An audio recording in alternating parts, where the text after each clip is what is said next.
د رشتې متعلق دوه درې خبرې کول غواړم. السلام علیکم ورحمت الله وبرکاتو.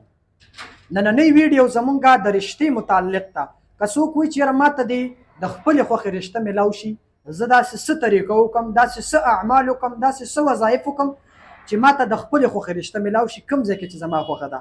ګوره یو خبره ځان سره یاد وساتئ، دا زه مشرانو ته هم وایم که همزولي وي هغوی ته هم دا خبره کول غواړم.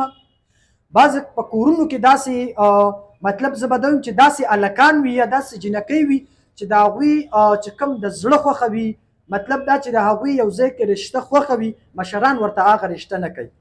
دا ګوره دا د ټولو نه غټه کمزوري ده. بیا په کورونو کې لانجې راځي، ډېرې زیاتې جګړې راځي. دا خاص د هغه خلکو دپاره هم په دې کې یو دعوت دی مشرانو ته بېادبي دې مات وي. لکه زما دا خبره به 100% صحیح هم راځي، ځکه که تاسو په دې باندې سوچ وکړئ کله د یو انسان د بل انسان سره زړه لګي او هغه ځای کې رشته وشي، هغه ځای کې نکاح وشي، یقینا درته وایم چې دا په معاشره کې د ټولو نه بهترینه رشته ده. او اسلام هم دا اجازت ورکوي چې تاسو د خپلې خوښې رشته وکړئ چې په کوم ځای کې ستاسو خوښه وي. خو اوس په یو ځای ته ګوري چې آیا دا ځای زمونږ موافق او زمونږ د حیثیت مطابق دی او که نه دی. که ستاسو د حیثیت مطابق وي دغه ځای، نو پکار ده چې تاسو دغه ځای کې دوی له رشتې وکړئ. دا د ټولو نه اهمه خبره وه. خو اوس که څوک وایي چې یاره ماته زما د خوښې رشته میلاو شي، زه داسې څه وظایف وکړم چې ماته زما د خوښې رشته میلاو شي، نو ډېر بهترین عمل دی، ډېر آسان عمل دی. خو د هغې نه مخکې صرف یو خبره کول غواړم چې د خپلو منځونو پابندي وکړئ. جي 5 وخته لمونځ کوئ، دا د الله حکم دی. نبی علیه الصلاة والسلام فرمایي الصلاة عماد الدین، دا مونځ چې کوم دی وایي دا د دین ستن ده، دا د نبی علیه الصلاة والسلام د سترګو یخوالی دی. نو مونځ چې کوم دی دا قایموئ.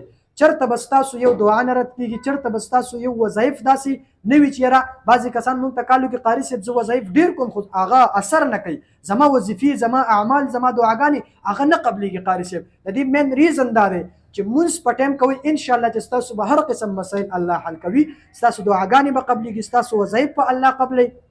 نو چې څوک وایي چې زما د خوښې رشته دې ماته میلاو شي، دی د 313 مرتبه 314 مرتبه دی قد شفقها حبه، دا دی چې کوم دی سحر او ماښام وي او په سوچ کې دغه راولي چې کوم ځای کې د ده رشته خوښه وي، کوم د ده د زړه خواهش وي چې یاره زما نکاح دی د دوی سره وشي، نو هغه دی په سوچ کې راولي او دا عمل دی کوي. انشاءالله چې په یو څو ورځو کې دنه به ستاسو د رشتې بندوبست هغه وشي، ستاسو د نکاح انتظام هغه به الله جل شانه وکړي.